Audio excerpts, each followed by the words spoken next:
Olá, tudo bem? Meu nome é Marcos Ramon e nesse vídeo eu vou falar sobre a influência do viés de gênero nos algoritmos de inteligência artificial.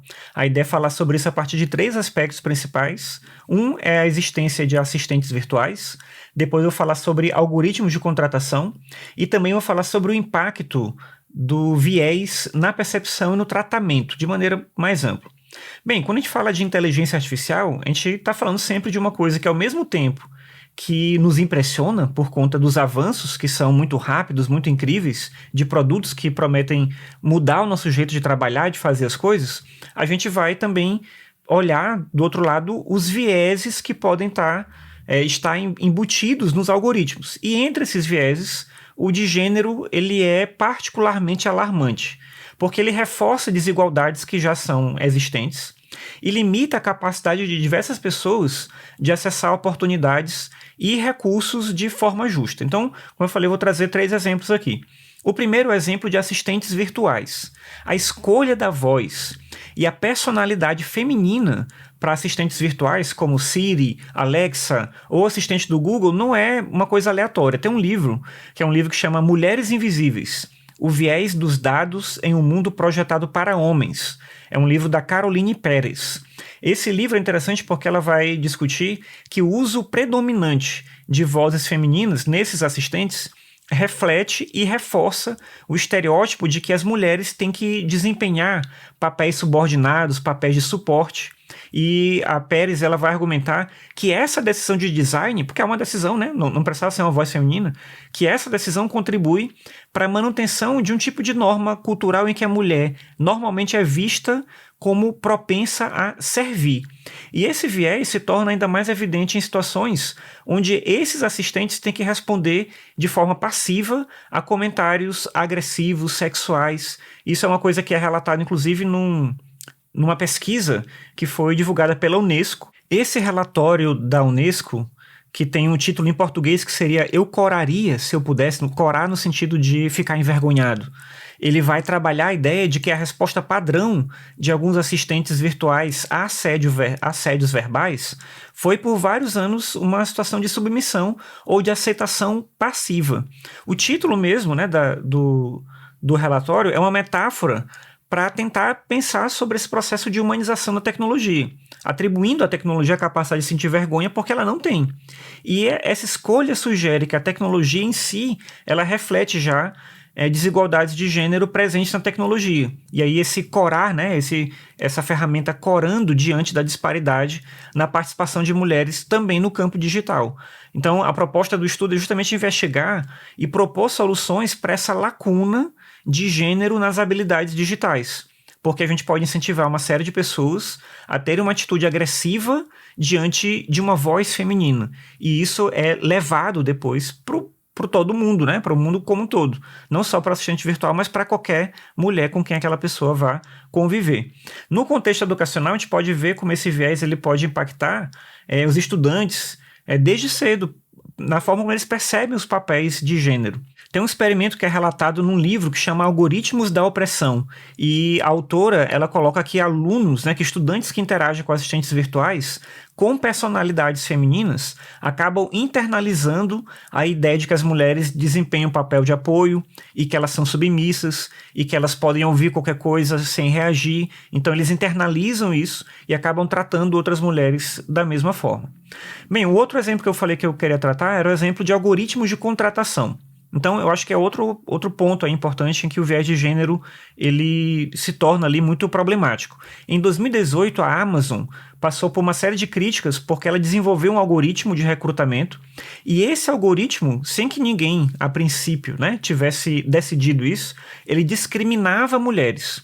Por que isso acontecia? Porque o algoritmo ele foi treinado com dados históricos de contratação da empresa, e o sistema começou a penalizar currículos que tinham palavras ou termos, né, ou o nome de uma mulher, ou qualquer coisa que tivesse relacionada a feminino, ou qualquer referência ligado a atividades ou cursos que normalmente são frequentados, né, ou prioritariamente costumavam ser historicamente frequentados por mulheres. Então, ele pegava esse viés, esses dados históricos, e ele começava a penalizar esses currículos, deixando eles mais para trás e não oferecendo a eles a esses currículos, né, oportunidades mais interessantes. Esse caso foi relatado em vários artigos, vários estudos sobre viés de IA, e ele destaca um problema muito importante, que é o fato de que os dados históricos refletem desigualdades de gênero, mas isso não quer dizer que a gente tem que continuar mantendo essa estrutura desigual que é histórica. É preciso justamente que o algoritmo possa reparar isso e não reforçar. E aí, no Algoritmos de Destruição em Massa, que é um livro da Cathy O'Neil, ela vai alertar justamente para isso, né, para o fato de que os algoritmos, quando usados em decisões importantes como esse de contratação, eles podem transformar desigualdades sociais em normas digitais, né, transformar uma coisa que é problemática em outra mais problemática ainda, né, em uma regra digital. E aí não tem uma pessoa para olhar aquilo, só tem a máquina agindo, a gente confiando que o algoritmo vai funcionar para trazer a melhor resposta sempre. E não necessariamente é assim. E aí, por fim, eu falei que eu tinha um terceiro tema, que é o impacto na percepção e no tratamento. Tem um estudo que traz uma perspectiva interessante sobre essa questão do viés de gênero, que é um estudo que foi conduzido no Instituto de Pesquisa em Oxford. E o nome é Gênero, Representação e Participação Online. Os pesquisadores que fizeram esse estudo, eles analisaram como algoritmos de busca, eles, especialmente em plataformas do Google, eles tendem a representar certas profissões de maneira estereotipada. Então, quando as pessoas procuram, especialmente por imagens, de profissões como cientista ou como engenheiro, a maioria das imagens mostra homens brancos, mesmo quando na língua a palavra não traz esse elemento, né? Então, por exemplo, se eu falar engenheiro em português, talvez você entenda que eu quero que represente um homem que é engenheiro. Mas vamos pensar da seguinte forma, como se eu falasse uma pessoa que cursou engenharia, uma pessoa que trabalha com engenharia. E aí ele mostrava necessariamente pessoas, homens, né? Homens que eram engenheiros. E buscas como pessoas que trabalham com enfermagem ou pessoas que trabalham com docência acabam mostrando prioritariamente mulheres. Então é um viés de representação de imagem que aparece nas buscas e que vai afetar a experiência e a percepção de pessoas, de crianças, de adolescentes que estão utilizando a internet. Isso vai reforçar o estereótipo que já existe. No contexto educacional, esse viés, né, que acontece ali na busca por imagens, por exemplo, pode influenciar jovens, inclusive as próprias meninas, a se afastarem de áreas como tecnologia e ciência. Se essas meninas não conseguem ver imagens de pessoas que trabalham com ciência que são meninos, isso vai de alguma forma reforçando a ideia de que esse não é um espaço para elas, né, de que aquilo não vai de fato ser um lugar a que se pode pertencer. É quase como se fosse uma proibição, digamos assim, né? Então tem esse aspecto. Tem uma autora, que é a Meredith Broussard, ela tem um livro que não tem uma tradução em português, mas uma tradução direta seria Desinteligência Artificial.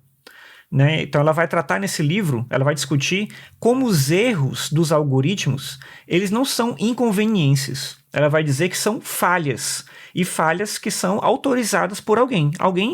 Os desenvolvedores que criam esses sistemas e que vão escolher, digamos assim, marginalizar certos grupos. Então, não é só dizer que existia o preconceito ou existia o problema da desigualdade social e, por acaso, a tecnologia reflete isso. Não, o fato da tecnologia refletir isso é uma escolha. É essa ideia que ela quer colocar.